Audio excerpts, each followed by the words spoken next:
Today we are going to be playing another run of Symbiosis. I know what you're thinking, well, possibly thinking.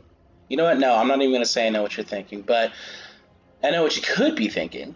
And you could be thinking, Royal, didn't you just play a super long video of this game yesterday? And the answer is yes. To extend on that, I really liked it, and we're going to do it again because this deck is super fun. And even though I do look forward into branching out into literally every other form of green symbiosis that I could possibly or I should say, green mutate based deck that I could possibly come up with, I'm gonna keep playing with this one just because I can. I am kind of excited to see what possible options we have for a Simic one. I did originally try building this Simic, but I got halfway through the build and I was like, wait a minute, there's no Vulpix in this. And so I thought, maybe we'll go Abzan, but then I was like, no, we don't have card draw.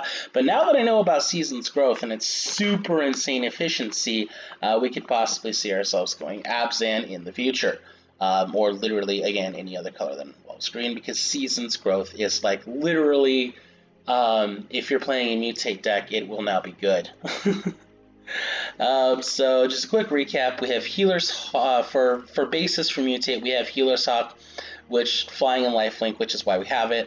Mysterious Egg, which is a 0/2, and whenever it mutates, you put a +1/+1 counter on it. Essence Symbiote, whenever any creature mutates, you put a +1/+1 counter on it, +2 life. Season's Growth, this is of course our All-Star, whenever a creature EBFs. Scry 1, whenever you cast a spell that targets a creature you control, or just for the sake of argument for this deck, whenever you mutate, draw a card. Growth Spiral, literally draw a card and put a land down. Sea Dasher Octopus, we have one in here just because we want to toy around with it. Flash Mutate, and whenever this creature deals combat damage to a player, draw a card, or most likely whatever the creature is mutated with. Trumpeting Gnar, which is a 3/3 that we can either hard cast and use as a target or else mutate with a significantly higher mutate cost. But either way, whenever this creature mutates, you create a 3/3 green beast, which gives us, chump blockers. Vulpix, it has flying, it has mutate for 3, and whenever it mutates, you put a +1/+1 counter on it. Gem Razor, which ended up being an all-star that I really underestimated because I was only thinking about the first ability, and we learned from that in the last video. Basically, whenever it mutates, you can destroy an artifact or an enchantment an opponent controls, but most importantly, it's also a 4/4 with reach and trample that you can mutate onto anything for 3. I see this being very useful in EDH. What do you think of it? Yeah, how many green decks do I have? I have a lot of green decks. I'm going to add this to an EDH deck. Not that you guys will see my EDH decks for any time soon, at least. Although I would absolutely love to set up something kind of like game nights, but I've seen their equipment. I've even asked Josh Lee Kwai questions about their setup. I've looked into it, and all I can say is it would be expensive and way more time consuming than I have patience for. On top of that, I don't even have the skill. But back to the deck. Parcel Beast, Mutate, we can use it to either draw a card or ramp. And when used properly, like it was in last game, it's also a really good defender and helps us kick butt. And then finally, we have 2 copies of Vivian Monster's Advocate, which allows us to hard cast from the top of the deck, as well as swarm the field with 3/3 beasts that will either get vigilance, reach, or trample counters. And you know what? Now I'm thinking about it. Sea Dash Octopus, I don't know if I'm feeling it. But if we do remove it, I've got 2 mythic rare extras, so I could possibly get myself another Vivian if I so choose. And, well, you guys can't see this, but right now my brand new kitten is being adorable, so I'm a tad bit sidetracked. And the distraction is over, so let's go ahead and get into this. Again, I'm just not going to bother going over the lands because they suck and you wouldn't be impressed with them anyway.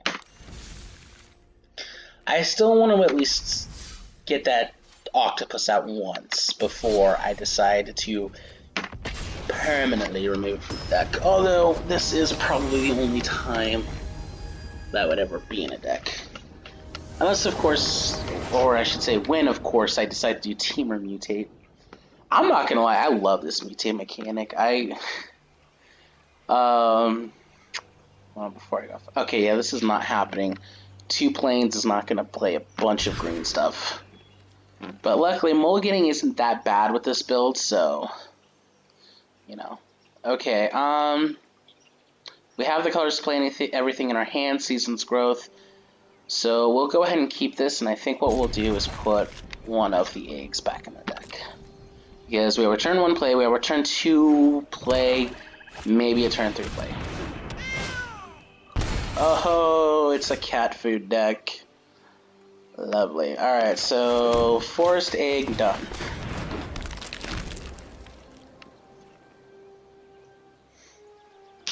Do cats eat eggs? Hey kitty, do you eat eggs? Well, apparently cats aren't capable of human conversation.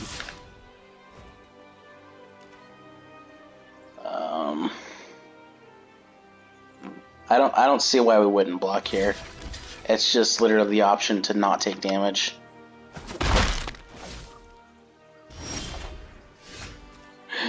Yeah. Like I said, didn't see why not. Alright, Parcel Beast, mutate onto the egg. Because a 3-5 on turn 2 is not bad.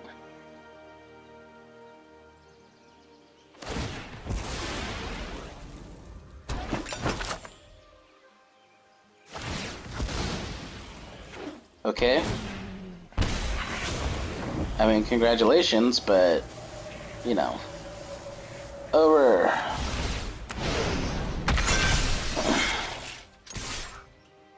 So yeah, we're going to attack with it. Boom. Alright. So far I'm thinking next turn it's going to be Temple Garden with a Shock and then Mysterious Egg and Season's Growth. Not in that order when it comes to the cards I'm playing though. I'm pretty sure it's going to be Season's Growth followed by Mysterious Eggs because why would we give up on the Scry?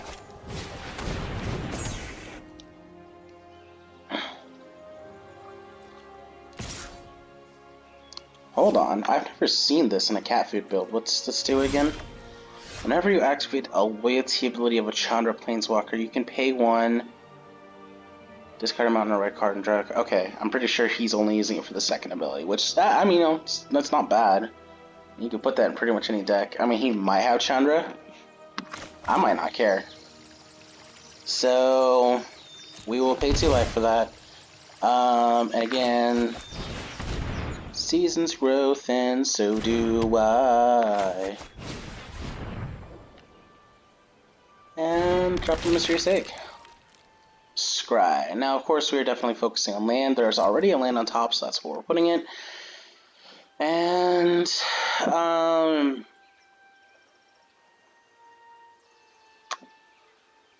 to think if there's anything in cat food that would make me not want to attack right now. I mean, obviously, he's going to block it and then cat food. Use the cat food combo. Yeah. There's no point in attacking, actually. Because he's going to use the cat food combo either way, but this gives me an additional blocker. He didn't do it at the end of the turn? That's weird. He was capable, I believe. Oh, okay, there is a Chandra. Must be doing cat food / elementals.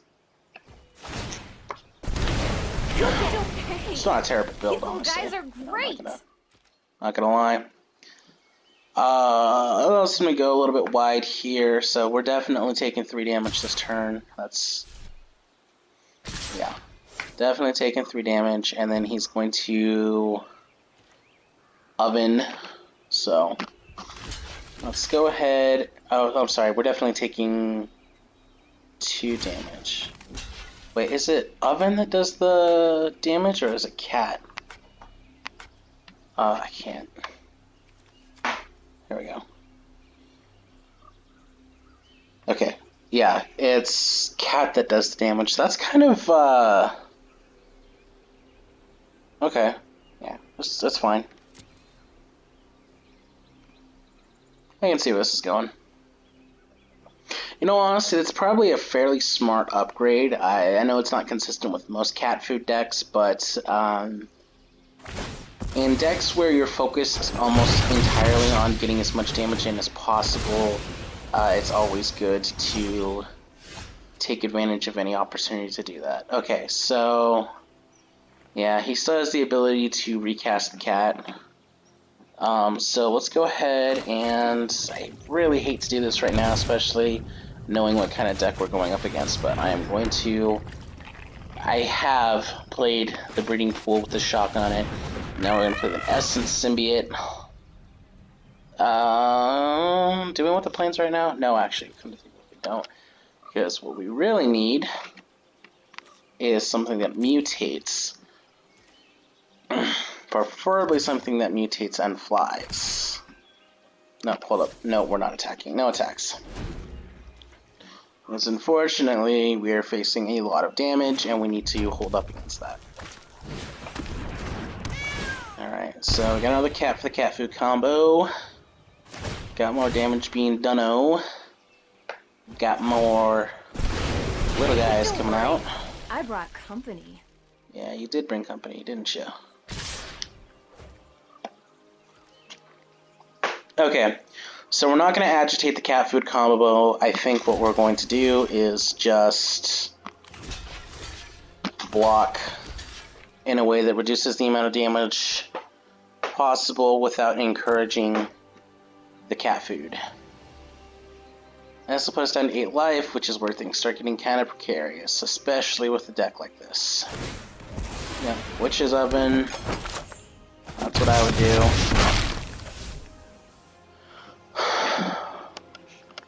Now, I know I just said it, but I'll say it again. This is a pretty interesting take on cat food. I don't need a hollowed fountain.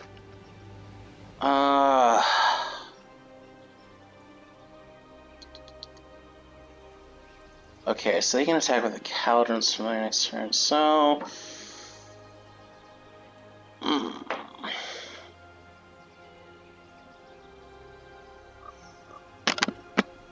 Alright, so we're gonna put the fountain down tapped, and I guess we will go ahead and gamble with the parcel piece. I know it... I mean, it did not pay off, but the logic is we're taking more damage next turn anyway. A significant amount. I almost want to reduce the amount of land that's in here.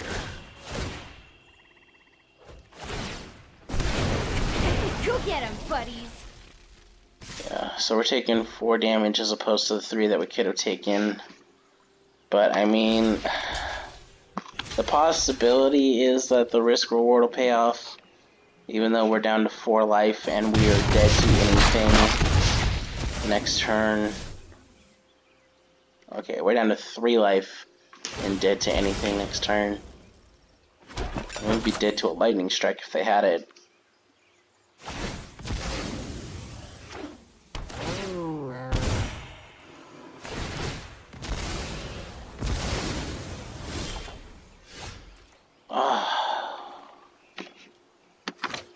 Okay, I don't think we have a win here, but we're gonna try.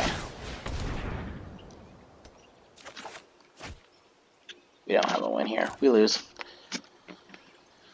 Oh, well, so much for that. Part bad matchup, part bad draws. But we did things. We had a game.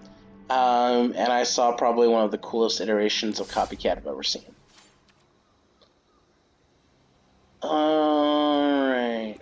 Or not Copycat, sorry. Cat Food. Copycat is a deck that was so insane that it was banned. Of course, if you played Standard back when Copycat was a thing, you'd already know that. If you didn't, though, basically what it was is there was this planeswalker called Saheeli that said you could copy any one creature, And hold up. Temple Garden, Fall Keys, growth. Oh, it's risky, but I'm willing to risk it. Oh, whoops. Apparently I accidentally hit mulligan. And this isn't better. I mean, kinda is. Fine, we'll keep this one. I'm thinking we will put a forest back. We'll put a plains back because we don't run into a lot of white cards.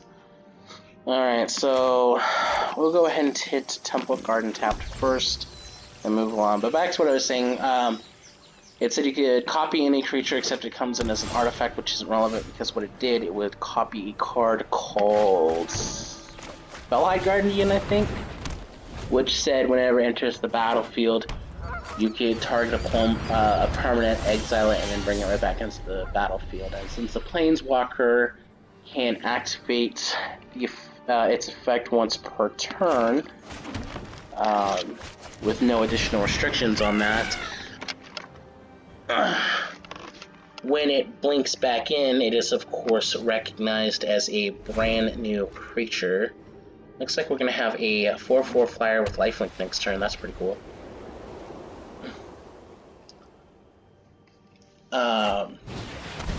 Basically what happens is you copy Felidar Guardian an infinite number of times, and I believe it gets haste as well.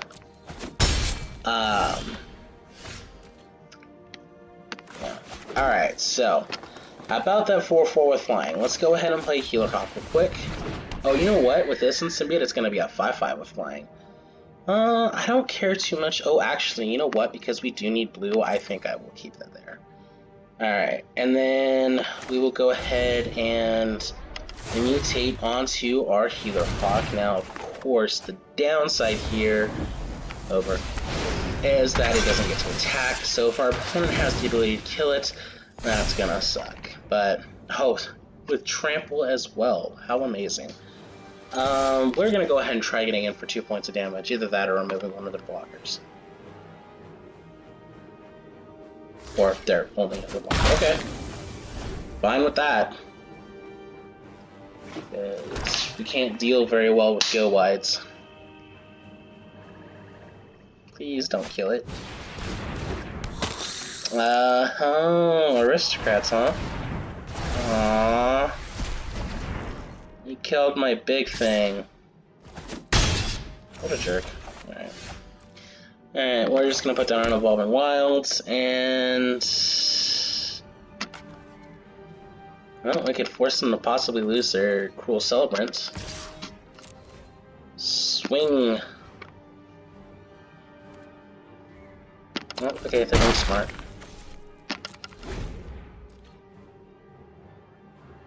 So yeah, next we take damage, and then we crack the Evolving Wilds, and we get a blue. We grow a Spiral next turn, and possibly do something else. Maybe, you know, maybe something useful.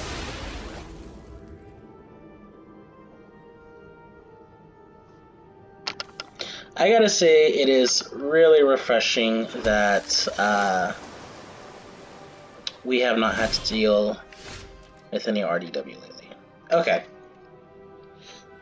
Vulpix on an Essence Symbiote kind of seems like it would be okay, so... yeah, Vulpix onto an Essence Symbiote. Now we get card draw. We get a Parcel Beast. And given the amount of combo that we would get from it, I think we'd gain more value from playing Parcel Beast over Growth Spiral right now. Mutating it anyway. Of course, this is another instance of putting way too many eggs into the same basket, but I mean, what are the chances that they have another D-Spark, am I right?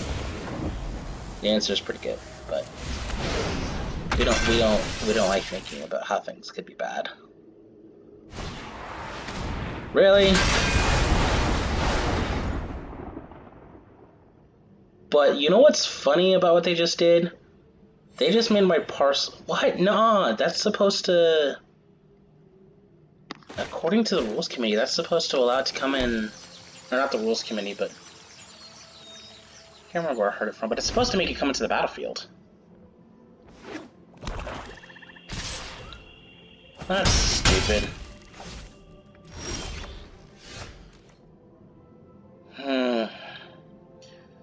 Now let's see, we have 1, 2, 3, 4, 5, 6 mana available, so it doesn't matter how we set this up, we are not playing two things. So what we are doing is hard casting it, because a 4/4 blocker is better than nothing. Done. And then I guess we'll Growth Spiral.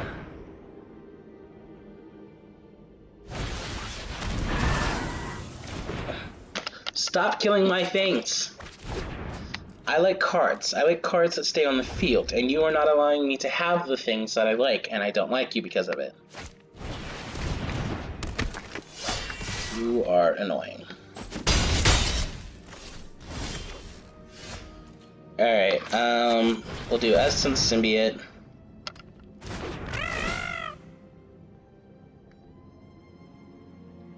I guess it's not really. Yeah, we need something else to mutate onto when he most likely kills our soon-to-be Vulpiki and Symbiote combo.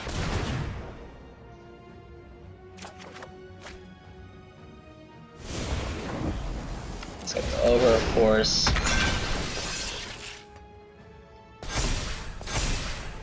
Then we'll put down a Mysterious Egg, which I guess this time around it's gonna be a blocker. I'm good on mana at the moment, so that can go straight to the bottom. Alright. Well, buddy, what is your play at the end of the day? Oh, stop killing my things! I just want to attack you and play Magic with my Boggles that doesn't have hexproof deck. Well, if I end up losing twice in a row, at least we can say it was interesting gameplay. I mean, it sucked, but it's interesting.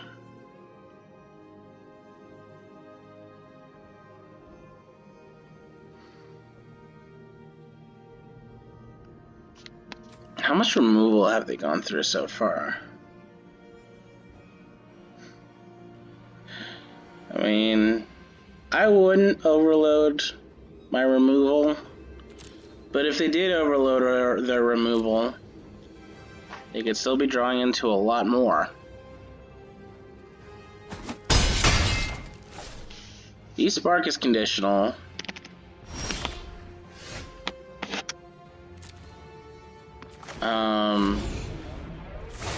But Dire Tactics at this point is not. And it exiles. It's so rude. But bloody efficient. Over.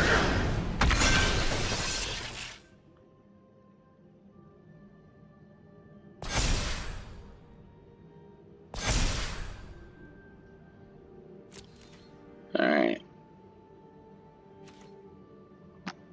Of course, when I decide not to risk it, he doesn't have the removal. Or at least so far doesn't have it.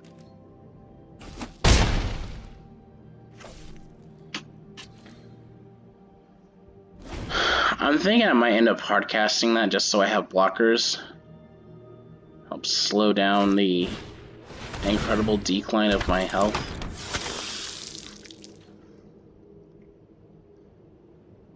One, two, three, 4, 5, 6, 7, 8. That's how much damage he could do to me right now.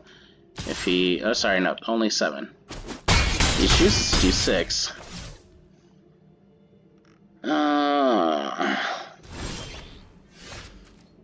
Essence Symbiote. That helps.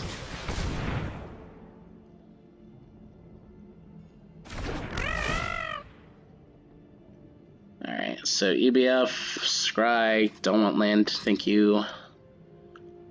Parcel Beast, mutate onto the Essence Symbiote. Gives me a little bit of extra life. Gives me a way to block things that may or may not be named Cruel Celebrants, so I can continue to block other things and not have to worry about it.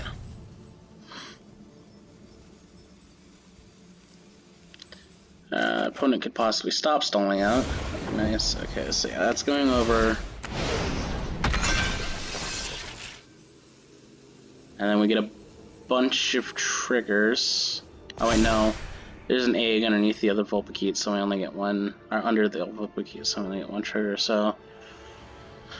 Okay, thinking it through, I think the best option is not to attack, because right now we need to start diminishing their army, and even though this is very obviously an aristocrats-based deck... Alright, so 1, 2, 3, 4... Oh, we lose. Yeah. But I'm gonna spite block as I go out. Yeah, we lose. I know enough about aristocrats to tell you this is death. Yep, triggers go off from the aristocrats, they hit each other both, and then the stack goes off and we die. But you know what, I will say this, for losing twice in a row, those were both very interesting. Alright. So that concludes Magic the Gathering for this week. So I will probably be returning to it in about 3 weeks. But of course, watch the Sunday video, which is either going to be Urban Rivals or possibly, because I have my new cool attachment, a game of Call of Duty for what next week is. Although I think I've already got that figured out. But again, wait for Sunday for full details. For now, I hope you enjoyed this last week. And again, I do want to say I am sorry that I missed a day. It literally just slipped my mind. I mean, work has been running me into the ground, and I've been very focused on trying to take care of a lot of stuff. But we'll talk about more of that on Sunday. But again, I do thank everyone for watching. Hope you enjoyed the deck. If you have upgrade suggestions, that would be cool. If not, you are welcome to comment about how awesome or crappy this deck's potential is. Alright, talk to you later.